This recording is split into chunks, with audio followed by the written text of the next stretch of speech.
ஓம் சாந்தி. இன்றைய முரளி 22 நவம்பர் 2024. பார்த்தாதா மதுபன். இனிய குழந்தைகளே, தந்தையின் ஸ்ரீமத்துப்படி நடப்பதே தந்தைக்கு மரியாதை கொடுப்பது ஆகும். மண்பத்துப்படி நடப்பவர்கள் அவமரியாதை செய்கிறார்கள். கேள்வி: குடும்ப விவகாரத்தில் இருப்பவர்களுக்கு எந்த ஒரு விஷயத்தை தந்தை மறுப்பது இல்லை, ஆனால் ஒரு டைரக்ஷன் கொடுக்கிறார். அது என்ன? பதில்: குழந்தைகளை, நீங்கள் எல்லோருடைய தொடர்பிலும் வாருங்கள். எந்த வேலை வேண்டுமானாலும் செய்யுங்கள். தொடர்பில் வர வேண்டி இருக்கிறது, வண்ண ஆடைகளை அணிய வேண்டியிருந்தால் அணியுங்கள். தந்தை மறுப்பதில்லை என்று சொல்கிறார். குழந்தைகளே, தேகம் உட்பட தேகத்தின் அனைத்து சம்பந்தங்களிலிருந்தும் பற்றை விலக்கி என்னை நினைவு செய்யுங்கள் என்ற டைரக்ஷனை மட்டும் கொடுக்கிறார். ஓம் சாந்தி. சிவபாபா அமர்ந்து குழந்தைகளுக்கு புரிய வைக்கிறார். அதாவது தனக்கு சமமாக மாற்றுவதற்கு முயற்சி செய்ய வைக்கிறார்.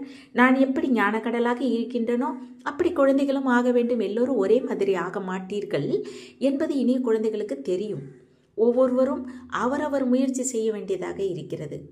பள்ளிக்கூடத்தில் அதிக மாணவர்கள் படிக்கிறார்கள் எனினும் எல்லோரும் ஒரே மாதிரி பாஸ்வித் ஆனராவதில்லை. இருந்தும் டீச்சர் முயற்சி செய்ய வைக்கிறார். குழந்தைகள், நீங்களும் முயற்சி செய்கிறீர்கள். நீங்கள் என்னவாக ஆவீர்கள் என்று தந்தை கேட்கிறார். நரனிலிருந்து நாராயணராகவும் நாரியிலிருந்து லட்சுமியாகவும் மாறுவதற்கு நாங்கள் வந்திருக்கிறோம் என்று எல்லோரும் சொல்வீர்கள். இது சரிதான். எனினும் உங்கள் நடவடிக்கைகளையும் பாருங்கள். தந்தையின் மிக உயர்ந்தவராக இருக்கிறார். அப்படி டீச்சரும் குருவும் இருக்கிறார்கள். இந்த தந்தையை யாரும் அறியவில்லை. சிவபாபா நமது தந்தையாகவும் இருக்கிறார், டீச்சராகவும் இருக்கிறார், சத்குருவாகவும் இருக்கிறார் என்பது குழந்தைகள் உங்களுக்கு தெரியும். எனினும் அவர் எப்படி இருக்கிறார் அப்படி அவர் அறிவதும் கடினமாக இருக்கிறது. தந்தையை அறிந்தால் டீச்சராக இருப்பதை மறக்கிறீர்கள், பிறகு குருவாக இருப்பதை மறக்கிறீர்கள்.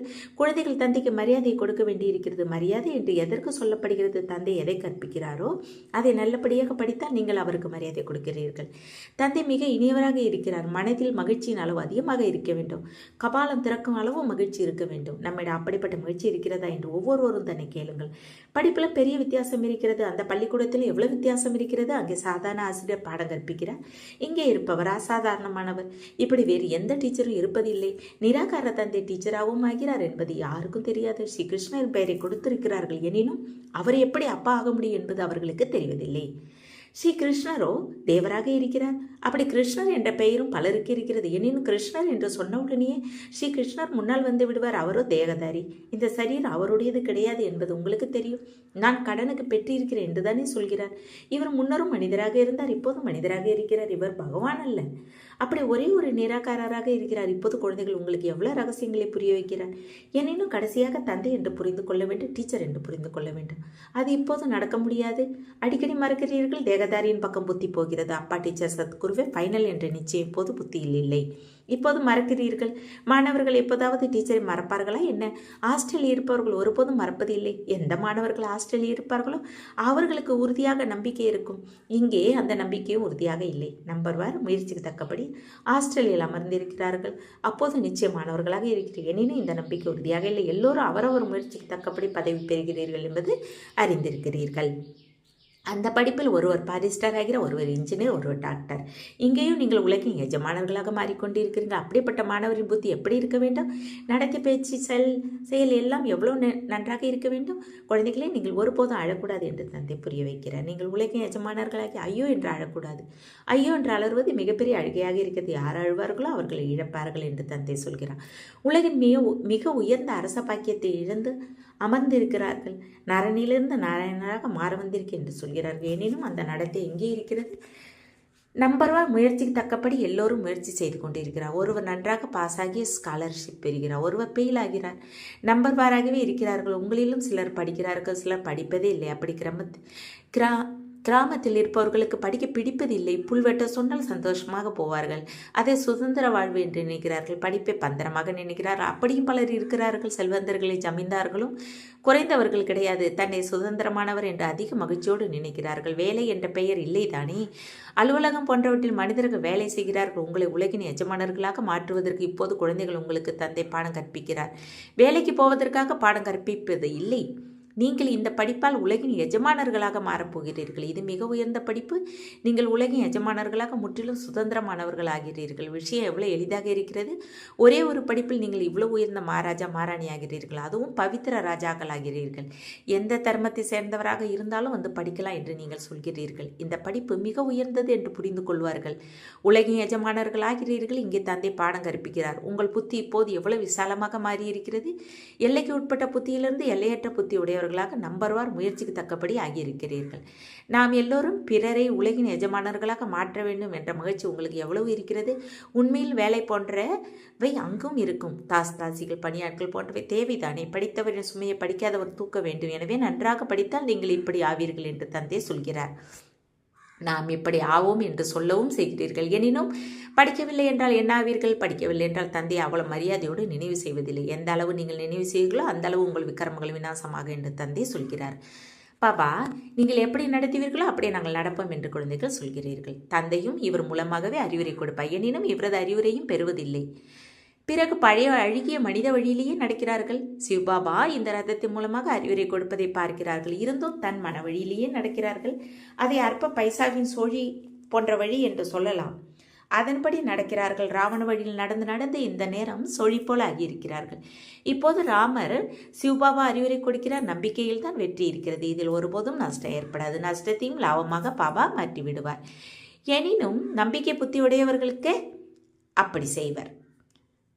நம்பிக்கை புத்தி உடையவருக்கு அப்படி செய்வர். சந்தேக புத்தி உடையவர்கள் மனதில் சிக்கலை உணர்ந்து கொண்டே இருப்பார்கள். நம்பிக்கை புத்தி உடையவர்களுக்கு சில நேரம் சிக்கல், சில நேரம் நஷ்டம் ஏற்பட முடியாது.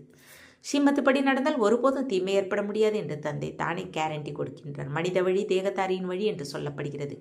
இங்கே இருப்பது மனித வழி, மனித வழி ஈஸ்வரிய வழி மற்றும் தேவ வழி என்று பாடப்படுகிறது. இப்போது உங்களுக்கு ஈஸ்வரிய வழி கிடைத்திருக்கிறது. அதனால் நீங்கள் மனிதரிலிருந்து தேவராக மாறியிருக்கிறீர்கள். பிறகு அங்கே சொர்க்கத்தில் நீங்கள் சுகத்தை பெறுவீர்கள். அங்கே எந்த துக்கத்தின் விஷயமும் இருக்காது. அதுவும் நிலையான சுகமாக இருக்கும். இந்த நேரம் நீங்கள் அந்த உணர்வை தோற்றுவிக்க வேண்டியதாக இருக்கிறது. எதிர்கால உணர்வு வருகிறது. இப்போது இது புருஷோத்தம சங்கம யுகம். இப்போது ஸ்ரீமத் கிடைக்கிறது.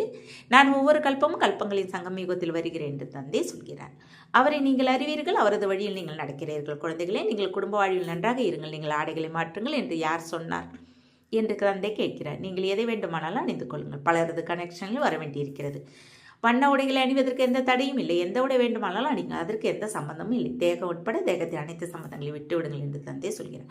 மற்றபடி எதை வேண்டுமானாலும் அணிங்கள். தன்னை ஆத்மா என்று மட்டும் உணர்ந்து தந்தை நினைவு செய்யுங்கள். இதை நன்றாக நிச்சயம் செய்யுங்கள். ஆத்மாவே பதித்தமாகவும் பாவனமாகவும் ஆகிறது என்பதை அறிந்திருக்கிறீர்கள். மகாத்மாவை மகானாத்மா என்று சொல்வார்கள். மகான் பரமாத்மா என்று சொல்வதில்லை. அப்படி சொல்வதும் அழகாக இருப்பதில்லை. புரிந்து கொள்ள எவ்வளவு நல்ல பாயிண்ட்டுகள் கிடைக்கின்றன. அனைவருக்கும் சத்துகதி கொடுக்கும் சத்குருவாக ஒரு தந்தையே இருக்கிறார். அங்கே ஒருபோதும் அக்கால மரணம் ஏற்படுவதில்லை. பாபா நம்மை மீண்டும் இப்படி தேவர்களாக மாற்றுகிறார் என்பதை இப்போது குழந்தைகள் நீங்கள் புரிந்திருக்கிறீர்கள். முன்னர் இது புத்தியில் இருக்கவில்லை. கல்பத்தின் ஆயுள் எவ்வளவு என்பதை அறியாமல் இருந்தீர்கள். இப்பொழுது எல்லாம் நினைவுக்கு வந்திருக்கிறது. ஆத்மாவே பாவாத்மா புண்ணியாத்மா என்று சொல்லப்படுகிறது என்பதையும் குழந்தைகள் புரிந்திருக்கிறீர்கள். பாவ பரமாத்மா என்று ஒருபோதும் சொல்வதில்லை. பிறகு பரமாத்மா சர்வவியாபி என்று யாராவது சொன்னால் அது எவ்வளவு பெரிய அறிவீனமாக இருக்கிறது. இதை தந்தையை அமர்ந்து புரிய வைக்கிறார்.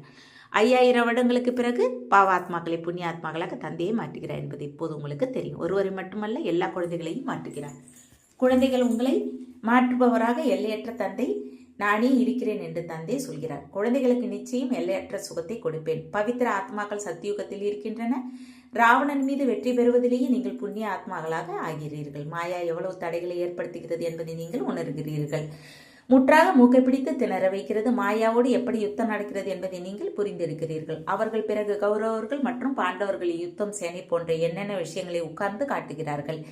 இந்த யுத்தத்தை பற்றி யாருக்கும் தெரியாது. இது மறைமுக யுத்தம். இதை நீங்கள் அறிவீர்கள். ஆத்மாக்கள் நாம் மாயாவோடு யுத்தம் செய்ய வேண்டும். எல்லாவற்றையும் விட மிகப்பெரிய விரோதியாக உங்களுக்கு இருப்பது காமம். யோக பலத்தால் நீங்கள் இதனை வெற்றி பெறுகிறீர்கள். யோக பலத்தின் அர்த்தத்தையும் யாரும் புரிந்து கொள்வதில்லை.